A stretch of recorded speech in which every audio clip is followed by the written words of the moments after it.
Mi hermana apareció en mi puerta con maletas en mano y una sonrisa falsa.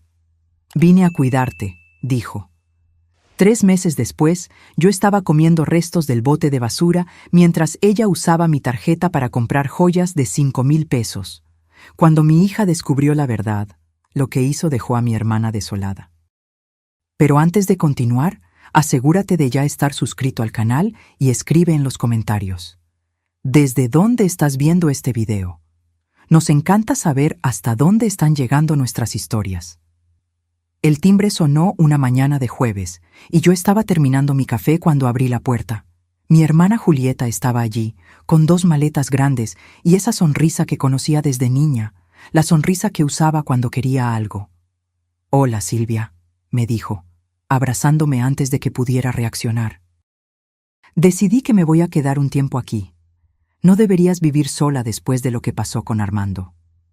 Mi esposo había fallecido 6 meses antes. Cáncer.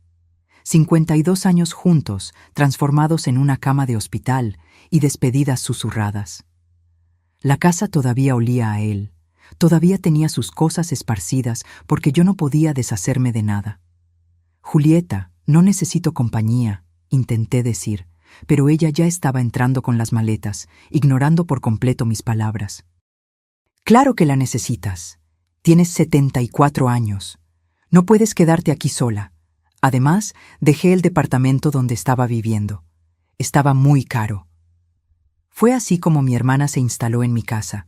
Al principio, incluso parecía bueno tener compañía. Cocinaba, limpiaba, me hacía compañía durante las noches que parecían interminables. Hablábamos sobre la infancia, sobre nuestros padres, sobre los tiempos en que éramos jóvenes y el mundo parecía más simple. Pero 2 semanas después de su llegada, comenzó a hacer preguntas sobre mis finanzas. «Silvia, ¿cómo administras tu dinero? ¿Quién paga las cuentas? ¿Entiendes de inversiones?». Yo había sido profesora de matemáticas por 40 años. Me había jubilado como directora de escuela. Administraba las finanzas de mi casa desde siempre, porque Armando nunca fue bueno para los números. Pero algo en la forma en que Julieta hacía estas preguntas me dejaba incómoda. «Yo me encargo de mis cosas, Juli. Siempre lo he hecho. Pero es mucha responsabilidad para ti sola. Deja que te ayude. Puedo organizar tus cuentas, ver si estás pagando de más en algo, esas cosas». Debí haber dicho que no. Debí haber confiado en mi instinto que gritaba que no lo hiciera. Pero Julieta era mi hermana menor, a quien siempre protegí, a quien siempre ayudé cuando lo necesitaba. ¿Cómo podría desconfiar de ella? Entonces, le di acceso a mis estados de cuenta bancarios. Le mostré dónde guardaba mis documentos. Le expliqué sobre mi pensión de 12,000 pesos al mes y la pensión de Armando de 8,000. Le expliqué sobre los ahorros que habíamos guardado toda la vida. «No inventes, Silvia», dijo ella, con los ojos brillando de una forma que no pude interpretar en ese momento. «Tienes una buena situación económica. Me encargaré de que todo esté organizado». La primera cosa que cambió fue el acceso al banco. Julieta dijo que sería más fácil si ella tenía un poder notarial para hacer transferencias y pagar cuentas, que yo no necesitaba preocuparme por eso, que ella se encargaría de todo. Firmé los papeles sin leerlos bien. Era mi hermana, confiaba en ella. La segunda cosa que cambió fue la comida. Julieta comenzó a hacer compras más pequeñas en el mercado. «Necesitamos ahorrar, Silvia, el dinero no es infinito», pero yo recibía 20,000 pesos al mes. ¿Cómo que no era infinito? Las comidas se volvieron más sencillas. Arroz, frijoles, huevos, a veces un poco de pollo. Las frutas que yo siempre compraba desaparecieron. El queso que me gustaba, el pan integral, el jugo natural, todo sustituido por versiones más baratas o simplemente eliminado. No necesitas tantas cosas, Silvia. A nuestra edad es mejor comer menos de todas formas. Comencé a adelgazar. La ropa me quedaba holgada. Cuando me veía en el espejo, veía a una mujer más delgada, más cansada. Pero Julieta decía que era normal después de la pérdida de Armando, que el luto hacía eso con las personas. 3 meses después de que llegó, comencé a notar otros cambios. Julieta salía muchas veces, siempre arreglada, con ropa nueva que no recordaba que tuviera. Regresaba con bolsas de tiendas caras, diciendo que había encontrado promociones increíbles. Un día llegó con unos aretes de oro, grandes, brillantes, caros. ¿Te gustan? Eran irresistibles. Deben haber costado una fortuna. Ay, pero conseguí un gran descuento. ¿Sabes lo buena que soy para regatear? Esa noche, cuando Julieta dormía, fui a la oficina e intenté acceder a mi cuenta bancaria en línea. La contraseña había sido cambiada. Intenté recuperarla, pero el correo electrónico de recuperación también había sido alterado por uno que no reconocía. Mi corazón comenzó a latir más rápido. Intenté calmarme. Debía ser un error. Julieta debió haberlo cambiado por equivocación, intentando organizar las cosas. Hablaría con ella por la mañana. Pero cuando le pregunté a la mañana siguiente, se enojó. Silvia, me diste el poder precisamente para que yo me encargara de esas cosas. No tienes que estar revisando todo. Todo está bajo control.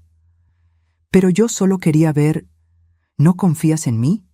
Después de todo lo que estoy haciendo por ti, cuidándote a ti, a la casa, a todo. La culpa me golpeó como un puñetazo. Tenía razón. Estaba cuidando de mí, de la casa, y yo estaba dudando de ella como si fuera una extraña. Disculpa, Juli, claro que confío en ti. Ella sonrió, pero la sonrisa no llegó a sus ojos. Qué bueno, ahora vamos a desayunar. Hice unos huevos revueltos. Los meses pasaron y yo seguía adelgazando. Empecé a sentir mareos, mis manos temblaban. Sentía frío todo el tiempo, incluso en el calor del verano. Julieta decía que era la edad, que debía descansar más. Dejé de salir de casa. No tenía energía. No tenía ganas. Las amigas llamaban, invitaban a comidas, al grupo de tejido que yo frecuentaba hacía años. Siempre me negaba. Julieta contestaba el teléfono y decía que yo no me estaba sintiendo bien, que tal vez otro día. Las llamadas se fueron volviendo más raras. Las amigas se alejaron. Me convertí en una sombra en mi propia casa. Fue cuando empecé a buscar comida a escondidas. Sé que parece locura, pero el hambre era constante, royendo mi estómago como un animal.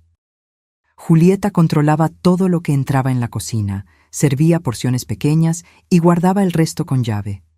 Una noche, cuando ella salió para otra de sus promociones, fui al bote de basura de afuera. Había un pedazo de pan que ella había tirado por la mañana, diciendo que estaba viejo. Tomé ese pan y me lo comí allí mismo, de pie en el patio, con las manos temblando de vergüenza y desesperación. Yo era una mujer de 74 años, con una pensión de 20,000 pesos al mes, comiendo basura en mi propio patio. Lloré esa noche. Lloré hasta no tener más lágrimas, pero no sabía qué hacer. Julieta controlaba todo el dinero. Controlaba el teléfono fijo, diciendo que estaba ahorrando con llamadas innecesarias. Mi celular había desaparecido semanas atrás y cuando pregunté, dijo que yo debía haberlo perdido, que a mi edad era normal olvidar las cosas. Comencé a sentirme confundida de verdad. ¿Será que me estaba volviendo senil? ¿Será que estaba imaginando cosas? Julieta siempre tenía una explicación para todo. Siempre me hacía sentir que yo estaba exagerando, que estaba siendo ingrata. Deberías agradecer por tener a alguien cuidando de ti, Silvia. Muchas mujeres de tu edad terminan abandonadas en asilos. Yo dejé mi vida para venir a quedarme aquí contigo. Y yo agradecía. Con la voz débil, el cuerpo adolorido, el estómago vacío, yo agradecía. Mi hija, Jimena, vivía en Ciudad de México. Trabajaba mucho, tenía 2 hijos pequeños, un esposo, una vida ocupada. Hablábamos por teléfono una vez a la semana, pero últimamente era Julieta quien contestaba. Tu mamá está descansando, Jimena. Anda muy cansada, pero todo está bien, yo la estoy cuidando. Jimena confiaba en su tía. Todo el mundo siempre confió en Julieta. Era carismática, divertida, esa persona que iluminaba el ambiente cuando entraba. Nadie se imaginaría de lo que era capaz. Pero un día, Jimena decidió hacer una visita sorpresa. Era un martes de marzo. Yo estaba acostada en el sofá, envuelta en cobijas a pesar del calor, cuando escuché la llave en la puerta. Jimena tenía copias de las llaves de mi casa desde siempre. Entró y se detuvo en medio de la sala. Vi su expresión cambiar de sorpresa a shock, de shock a horror. ¿Mamá? Intenté levantarme, pero mis piernas temblaron y casi caigo. Jimena corrió y me sostuvo, y fue ahí que sintió. Sintió lo ligera que estaba, cómo mis huesos estaban salientes bajo la ropa, cómo mi cuerpo se había vuelto una cáscara frágil. Dios mío, mamá, ¿qué te pasó? Estoy bien, hija, solo un poco cansada. Pero Jimena no estaba escuchando. Ya estaba caminando por la casa, abriendo armarios, revisando el refrigerador. Escuché su respiración entrecortada cuando abrió la nevera y encontró solo media docena de huevos y una zanahoria marchita. ¿Dónde está la comida? ¿Dónde está la tía Julieta? Ella salió. Fue a hacer compras. Jimena tomó su celular e intentó llamarme, pero el número ya no existía. Intentó llamar a Julieta, pero no contestaba. Entonces se sentó a mi lado, y por primera vez en meses, alguien realmente me miró. Mamá, cuéntame qué está pasando. Y no me digas que todo está bien, porque puedo ver que no lo está. Y entonces me derrumbé. Le conté todo.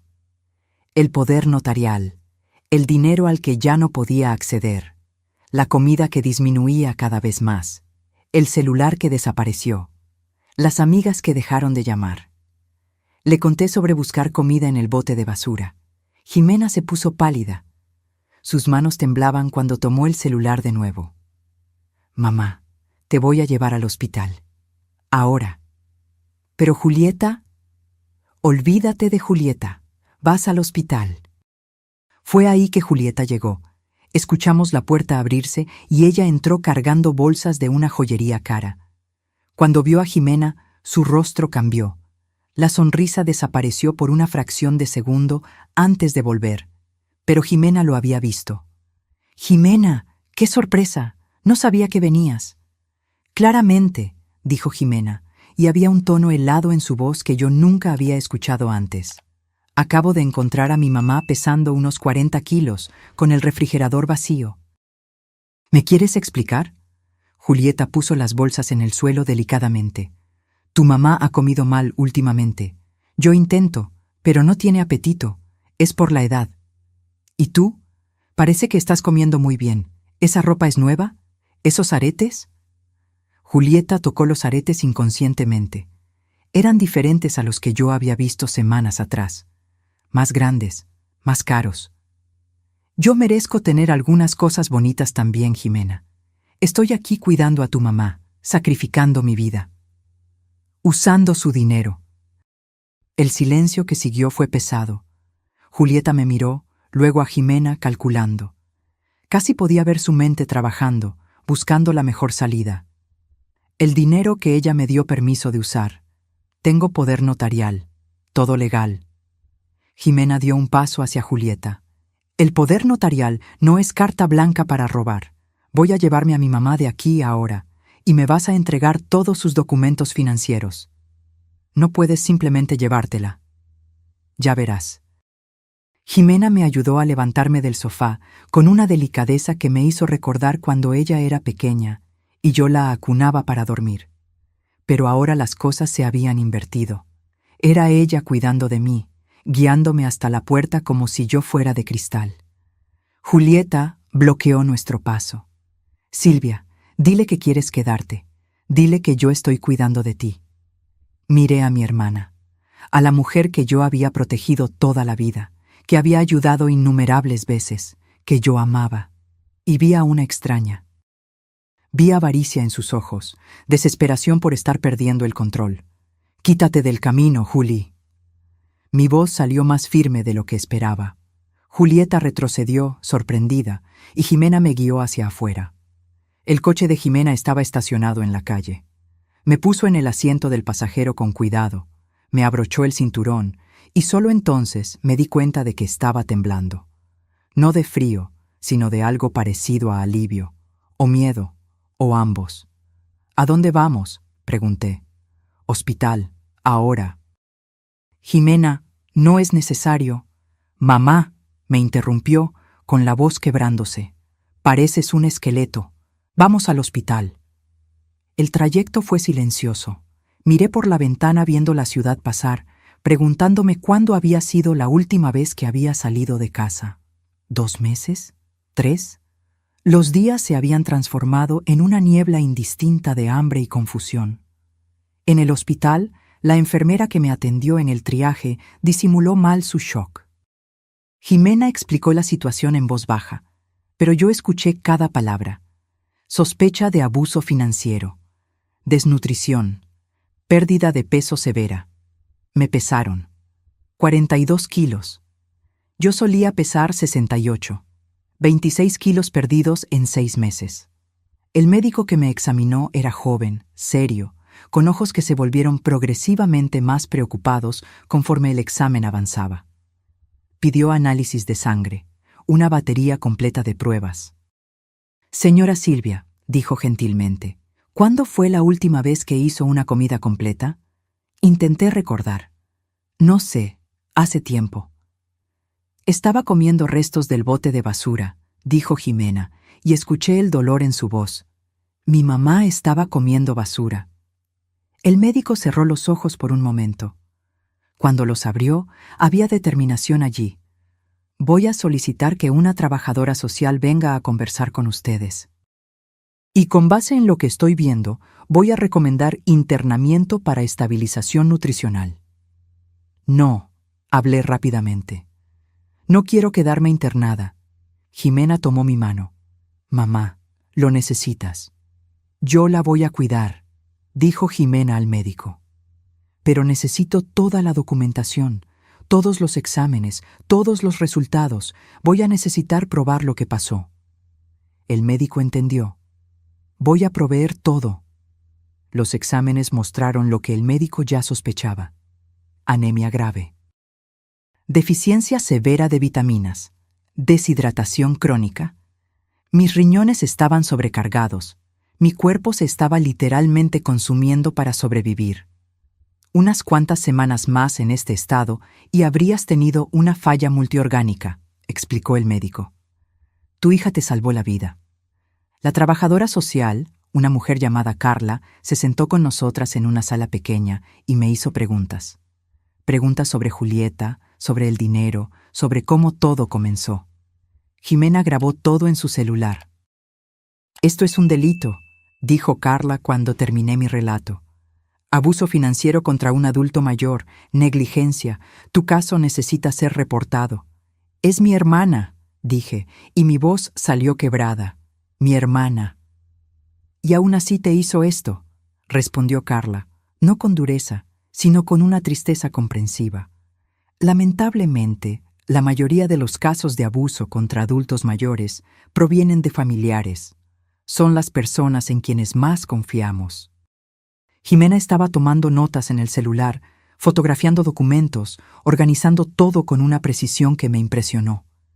Mi hija siempre fue organizada, pero esto era diferente. Esto era determinación pura. Mamá, dijo cuando salimos del hospital horas después, con una bolsa llena de recetas y suplementos, te vas a quedar en mi casa por ahora, y vamos a resolver esto, todo esto. Pero tus hijos, tu trabajo, tú eres lo más importante, siempre lo has sido. En la casa de Jimena en Ciudad de México, me instalé en el cuarto de visitas. Era acogedor, con una cama suave y cortinas claras que dejaban entrar el sol. Mis nietos, Diego y Sofía, me recibieron con abrazos cuidadosos, sus ojitos muy abiertos al ver lo diferente que estaba la abuela. La abuela está un poco enferma, les explicó Jimena, pero se va a poner bien. Vamos a cuidarla, ¿de acuerdo? Ellos asintieron solemnemente, y esa noche Sofía me trajo su osito de peluche favorito. Para que no te sientas sola, abuela. Lloré sosteniendo ese osito desgastado, sintiendo el peso de meses de soledad y miedo finalmente comenzando a disiparse. Jimena cocinó una cena ligera, sopa de verduras, pan, un trozo de pollo. Mi estómago se había encogido tanto que no pude comer mucho, pero cada cucharada parecía una bendición. «Despacio, mamá», dijo Jimena, observándome. «Tu cuerpo necesita adaptarse de nuevo».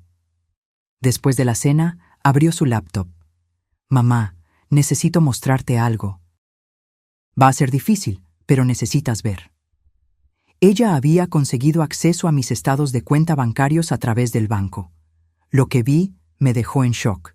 En los últimos 6 meses, Julieta había retirado 140,000 pesos de mi cuenta. Compras en joyerías, restaurantes caros, tiendas de ropa de marca, viajes. Un viaje a Cancún que costó 15,000 pesos. Un collar de diamantes de 8,000. Cenas que costaban 500, 600 pesos cada una. Mientras yo comía basura, mi hermana estaba viviendo como una reina. Con mi dinero. «Hay más», dijo Jimena, y su voz estaba tensa. Transfirió 50,000 pesos a una cuenta que no reconozco. Estoy tratando de rastrearla. 50,000 pesos, la mitad de un año de mis ahorros, el dinero que Armando y yo guardamos trabajando durante 40 años. «Voy a contratar a un abogado», dijo Jimena. «Mañana mismo. Esto no se va a quedar así». Esa noche, acostada en la cómoda cama del cuarto de visitas, miré al techo e intenté procesar todo. Mi hermana me había robado.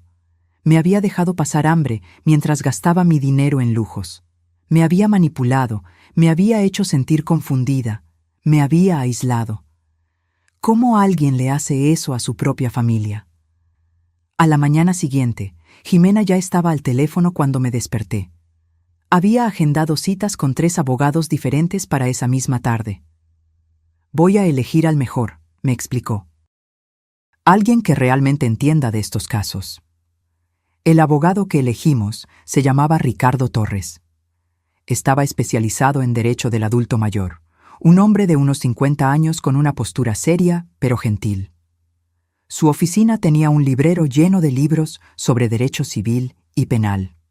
«Señora Silvia», dijo después de escuchar toda la historia, «su caso es grave, pero tenemos evidencia sólida.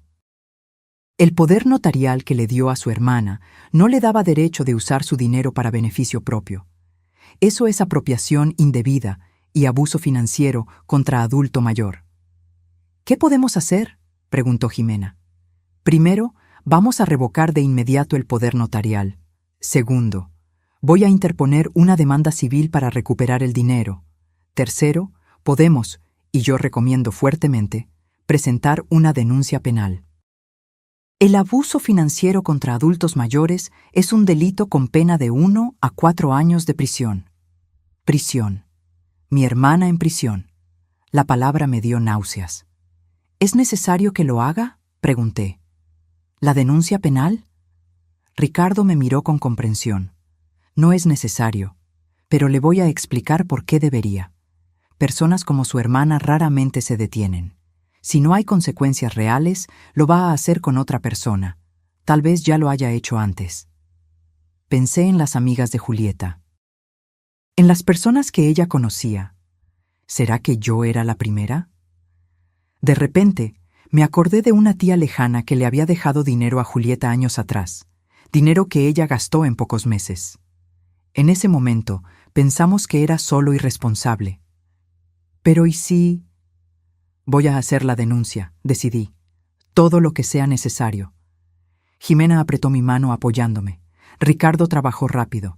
En 2 días, el poder notarial estaba revocado. Yo tenía una nueva tarjeta bancaria, una nueva contraseña, acceso total a mis cuentas de nuevo. Ver esos números en la pantalla, saber que yo podía controlar mi propio dinero, fue liberador de una forma que no esperaba. También contrató a una contadora forense, una mujer llamada Adriana, que examinó cada transacción que Julieta había hecho. Cada compra fue documentada, fotografiada, organizada en una hoja de cálculo detallada. 142,000 pesos en 6 meses, dijo Adriana, mostrando la hoja. Esto no incluye lo que transfirió a otras cuentas. Si logramos rastrear esas transferencias, el valor total puede superar los 200,000. 200,000 pesos. Era más de lo que Armando y yo gastábamos en 3 años de jubilación. Adriana logró rastrear la cuenta a donde fueron los 50,000 pesos. Era una cuenta a nombre de un hombre llamado Javier López. Novio, sugirió ella, o cómplice. Estoy investigando. La denuncia penal fue registrada 2 semanas después. Ricardo me acompañó a la delegación junto con Jimena. El policía que nos atendió era un hombre de mediana edad que escuchó toda la historia sin interrumpir. Veo cada vez más casos así, dijo cuando terminé. Hijos robando a padres, hermanos robando a hermanos. Es triste, pero es la realidad. Voy a abrir una investigación. Julieta fue notificada 1 semana después. Me llamó esa noche, y fue Jimena quien contestó. ¿Cómo puedes hacerme esto?, gritaba Julieta tan fuerte que yo podía escuchar del otro lado de la sala. Somos hermanas. Yo te cuidé. Tú le robaste, respondió Jimena tranquilamente. La dejaste pasar hambre mientras gastabas su dinero en joyas y viajes. Eso es un delito. Yo voy a probar que ella estaba confundida, que tú la manipulaste. Puedes intentarlo. Tenemos informes médicos probando que está perfectamente lúcida. Tenemos todas las transacciones documentadas. Tenemos testigos. ¿Testigos? Jimena sonrió, aunque Julieta no podía verla. ¿Crees que nadie se dio cuenta? Los vecinos vieron a mi mamá adelgazando, te vieron llegando con ropa cara. El portero del edificio documentó tus salidas en horario laboral, siempre volviendo con bolsas de compras. Hubo un silencio del otro lado. Luego Julieta colgó. Va a intentar algo, dijo Jimena. Mantente atenta. 3 días después, Julieta apareció en la puerta de la casa de Jimena. Yo estaba sola. Jimena había salido a buscar a los niños a la escuela.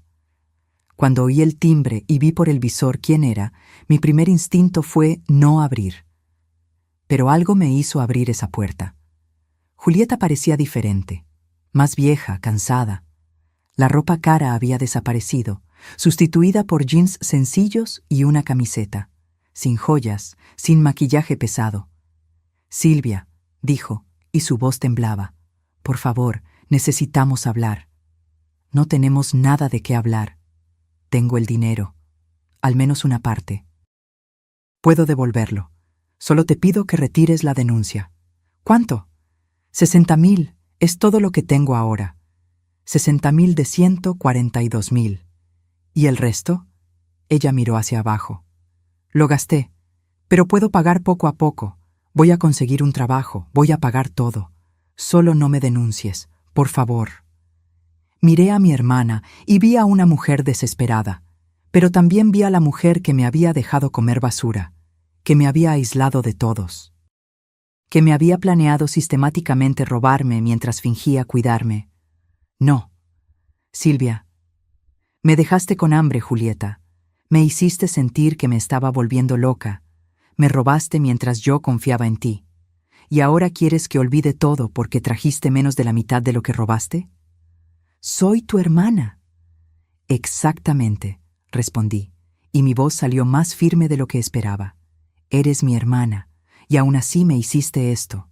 Eso lo hace todo peor, no mejor. Jimena llegó en ese momento, vio a Julieta en la puerta e inmediatamente se puso entre nosotras. Sal de aquí, ahora. Estoy tratando de resolver esto. Resolver es devolver todo el dinero y entregarte. Cualquier cosa menos que eso no es resolución. Julieta me miró una vez más, buscando cualquier señal de debilidad, pero yo había terminado. Había terminado de ser manipulada, de sentir culpa, de dudar de mí misma. Adiós, Julieta. Ella se fue. 1 semana después, su abogado se puso en contacto con Ricardo proponiendo un acuerdo. Ella devolvería 80,000 pesos si retirábamos la denuncia penal. ¿Qué opinas?, preguntó Ricardo. Pensé mucho. 80,000 todavía era mucho menos de lo que había robado. Pero también era dinero real, dinero que yo podría recuperar de inmediato en lugar de esperar años por un proceso. ¿Y la denuncia penal? Si aceptas el acuerdo y retiras la denuncia, ella no irá a la cárcel. Pero va a haber un registro civil en su contra, y yo puedo asegurar que ese registro sea público. Cualquier persona que investigue su nombre lo encontrará.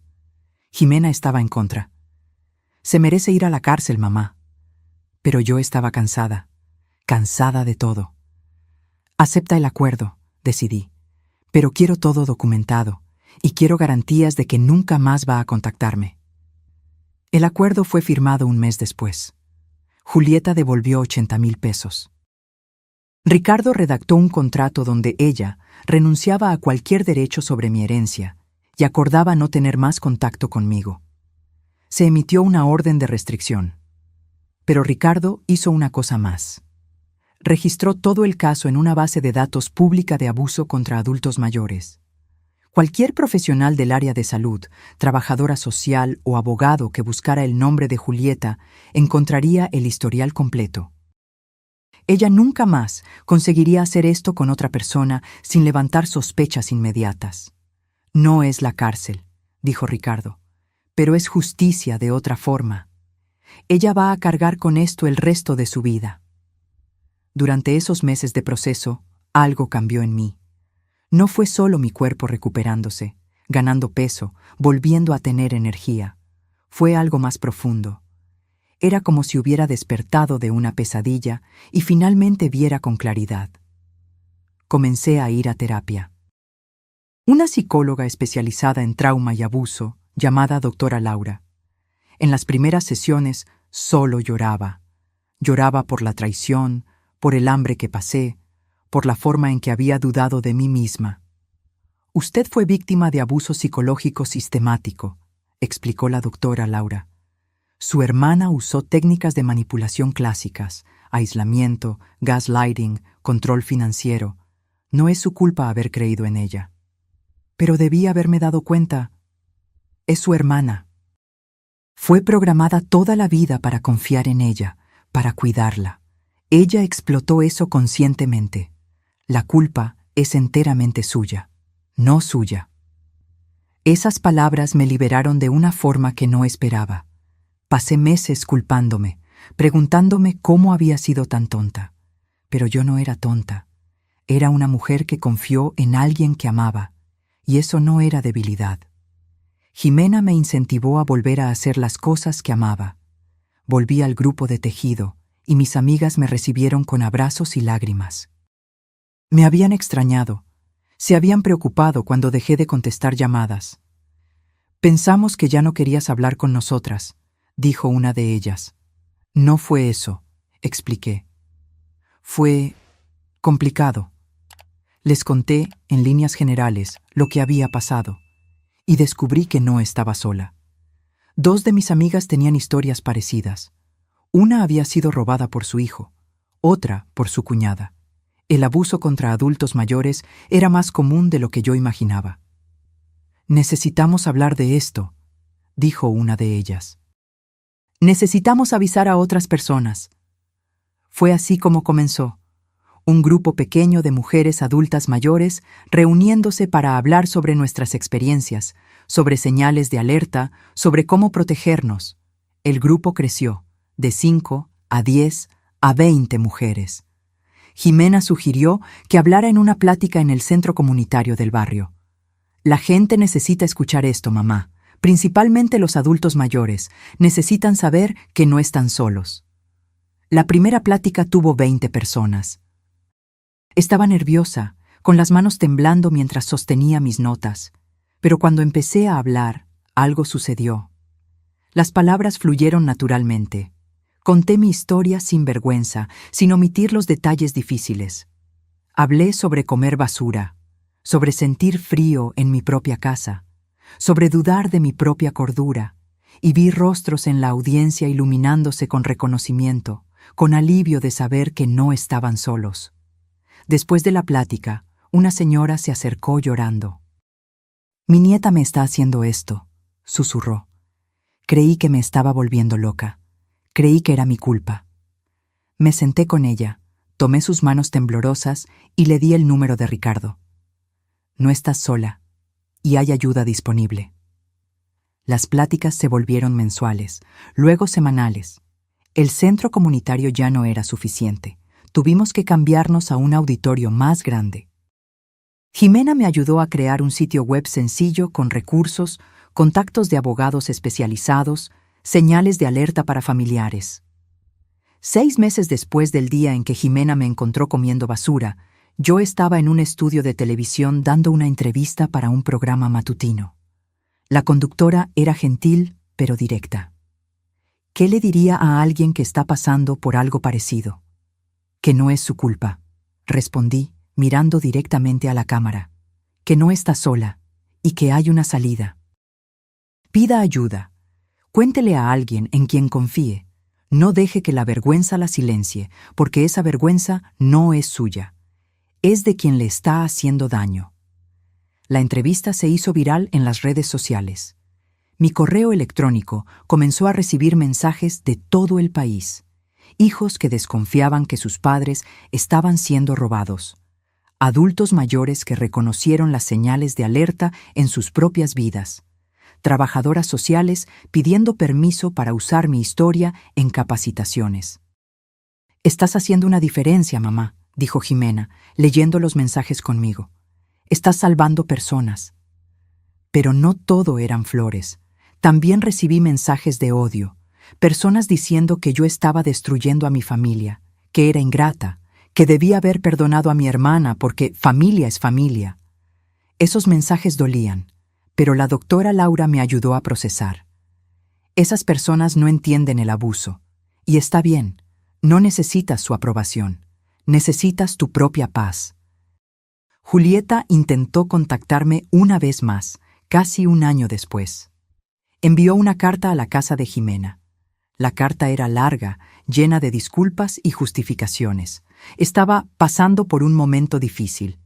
Tenía deudas que necesitaba pagar.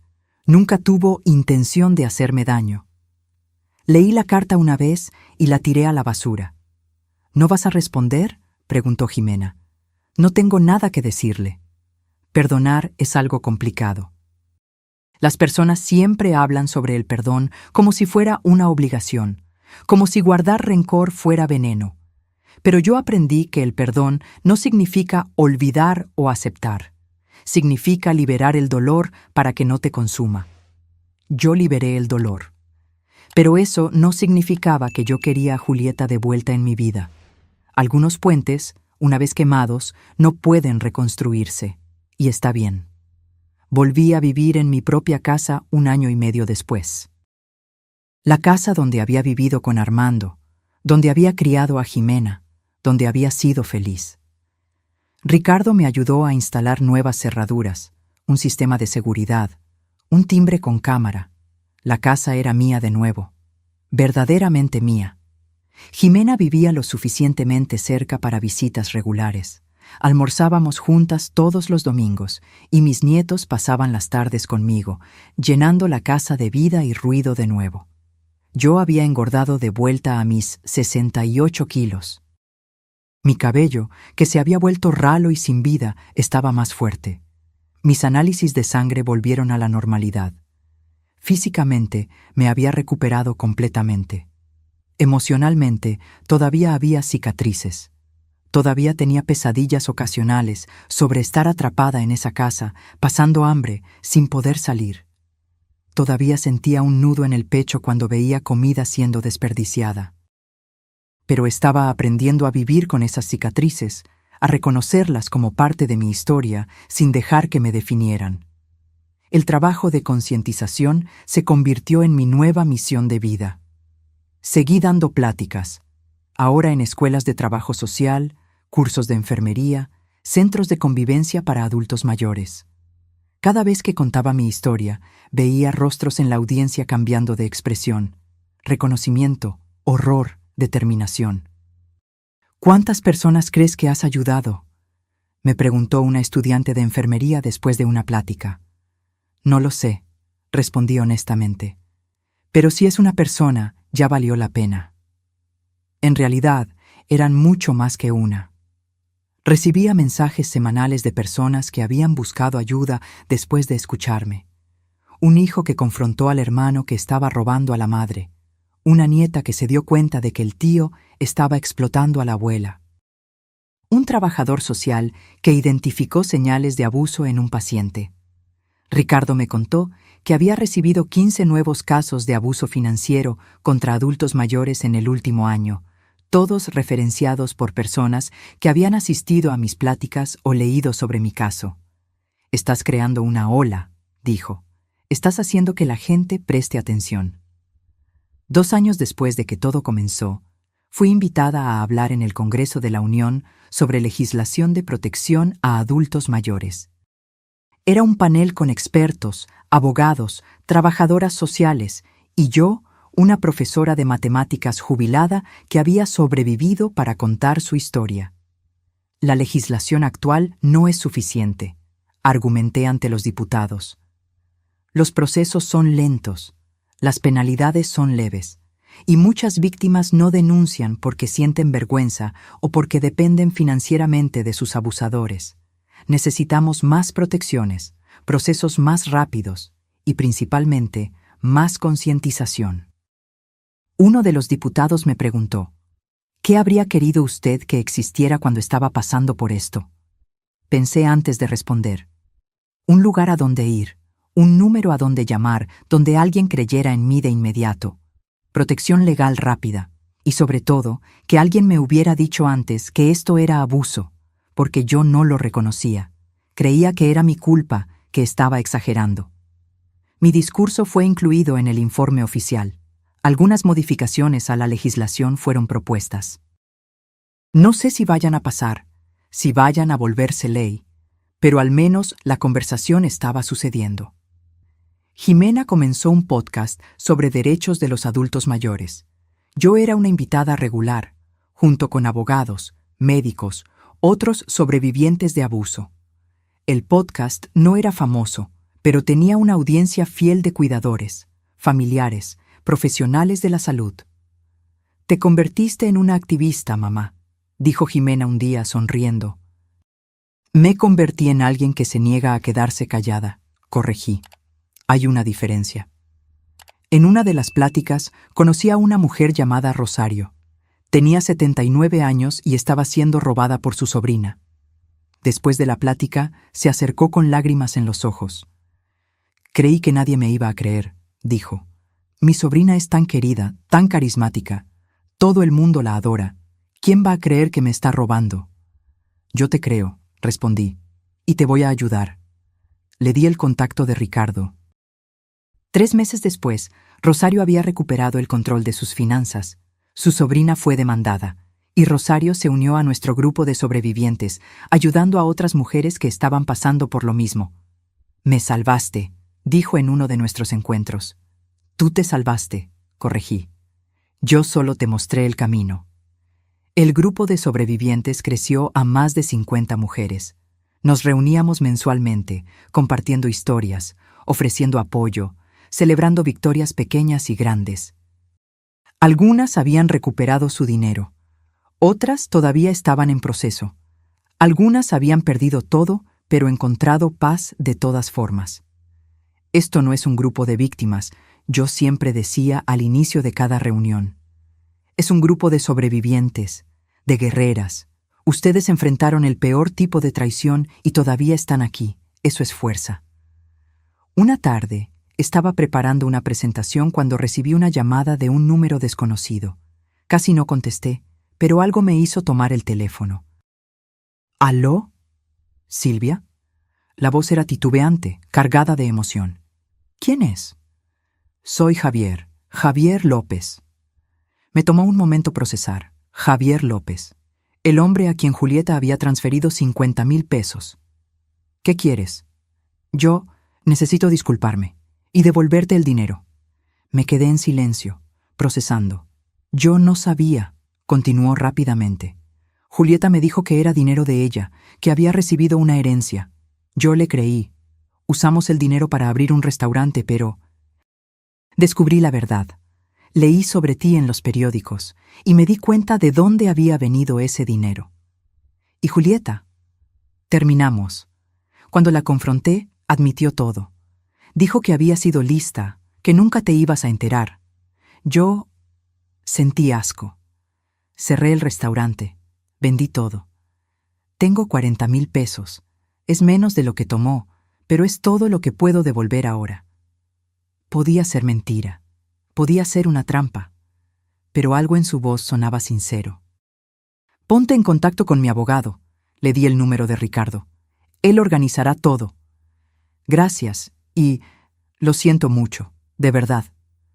Colgó antes de que yo pudiera responder. Ricardo verificó todo minuciosamente. Javier era real. Su historia cuadraba, y realmente tenía 40,000 pesos para devolver. ¿Quieres presionar por más?, preguntó Ricardo. No, él fue engañado también. Acepta el dinero. Con los 40,000 de Javier y los 80,000 del acuerdo con Julieta, yo había recuperado 120,000 de los 142,000 robados. Todavía faltaban 22,000, pero yo había hecho las paces con eso. El dinero nunca fue solo sobre el dinero. Era sobre dignidad, sobre justicia, sobre negarme a ser víctima en silencio. En el tercer aniversario del día en que Jimena me encontró, hicimos una pequeña celebración. Solo la familia. Jimena, su esposo, mis nietos. Comimos pastel, reímos, recordamos cómo todo había cambiado. ¿Te acuerdas de cómo estabas ese día, abuela?, preguntó Diego. Tenía 12 años ahora, lo suficientemente grande para entender la historia. Me acuerdo, respondí honestamente. Tenía mucho miedo, muy débil, pensando que no había salida. ¿Y ahora? Ahora sé que siempre hay una salida. Siempre hay alguien dispuesto a ayudar. Solo necesitamos tener el coraje de pedirlo. Jimena levantó su copa de jugo. Por las mujeres valientes. Por las sobrevivientes. Por los nuevos comienzos. Por los nuevos comienzos, repetimos todos. Esa noche, sola en mi casa, miré alrededor. El refrigerador estaba lleno. La calefacción funcionaba perfectamente. Mis cuentas estaban organizadas, bajo mi control. Mi cuerpo estaba saludable, mi mente estaba clara. Yo había sobrevivido. Más que eso, había prosperado. Había transformado la peor experiencia de mi vida en algo que ayudaba a otras personas. Había encontrado propósito en el dolor. Julieta todavía estaba allá afuera, en algún lugar, probablemente todavía creyéndose víctima, todavía preguntándose por qué había perdido todo. Pero ella ya no era mi problema. Ya no era mi peso para cargar. Yo había elegido la liberación. Había elegido la verdad. Me había elegido a mí misma.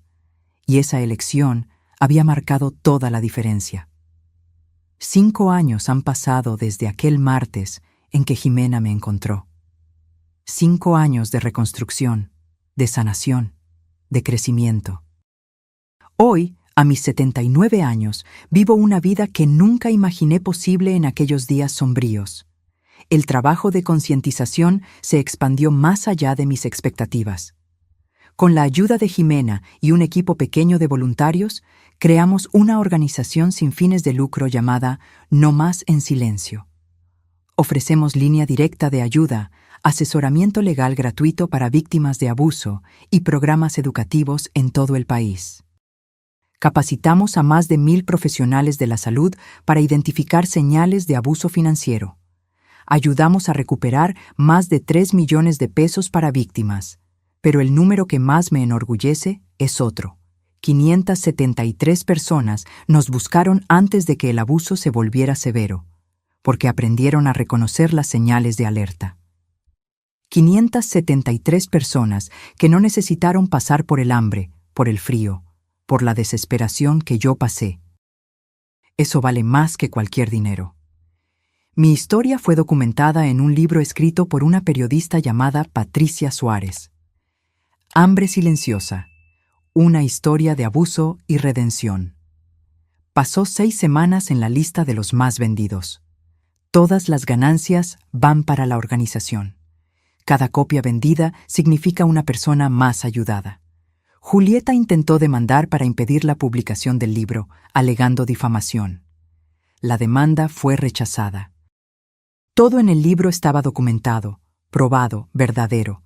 Ella no tenía base legal. Fue la última vez que supe de ella. A veces me pregunto cómo estará. si se arrepiente, si cambió. Pero esas preguntas ya no me consumen como antes. Ella hizo sus elecciones. Yo hice las mías. Nuestras vidas siguieron caminos diferentes. Rosario, la mujer que conocí en la plática años atrás, se convirtió en una de mis mejores amigas. Hablamos casi a diario. Ella lidera el grupo de apoyo para sobrevivientes ahora, porque yo viajo mucho dando pláticas. Creaste algo hermoso de todo ese horror, me dijo una vez. Transformaste veneno en medicina. Me gusta esa metáfora. Veneno en medicina. Es exactamente lo que hice. Jimena se convirtió en abogada especializada en derecho del adulto mayor. Dice que fue inspirada por todo lo que pasamos. Te vi luchando, vi a Ricardo ayudándote, y me di cuenta de que era eso lo que yo quería hacer. Ayudar a personas como tú. Ella ya ayudó a más de 100 clientes a recuperar el control de sus vidas y finanzas. Trabaja de cerca con la organización, ofreciendo asesoramiento legal pro bono para casos que no pueden pagar. Mis nietos, Diego y Sofía, ahora adolescentes, son voluntarios en la organización.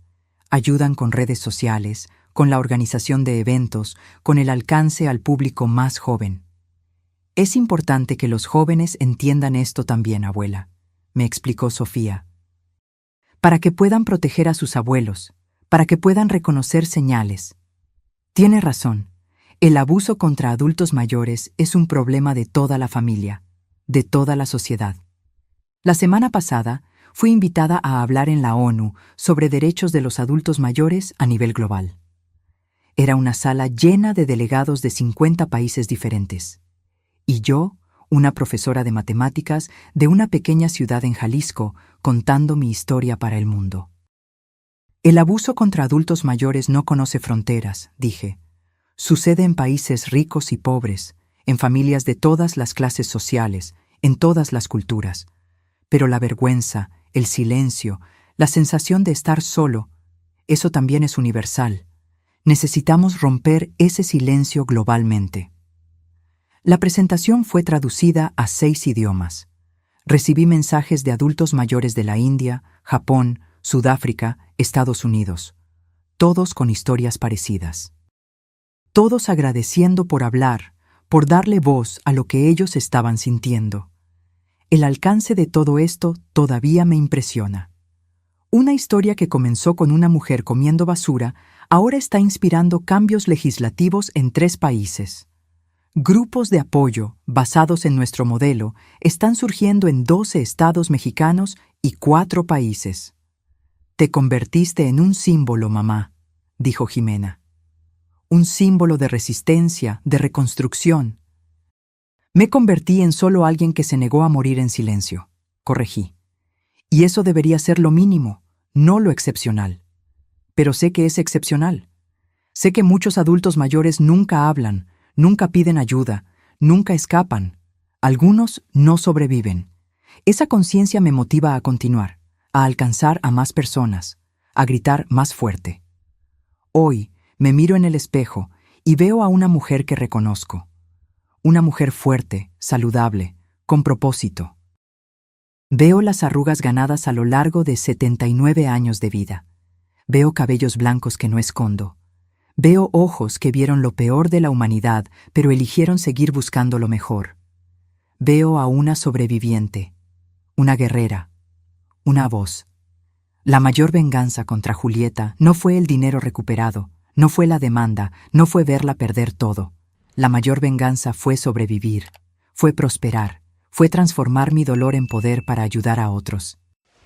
Cada persona que salvo, cada adulto mayor que encuentra el coraje para denunciar a su abusador, cada familia que aprende a proteger a sus seres queridos, esa es mi venganza, es mi victoria.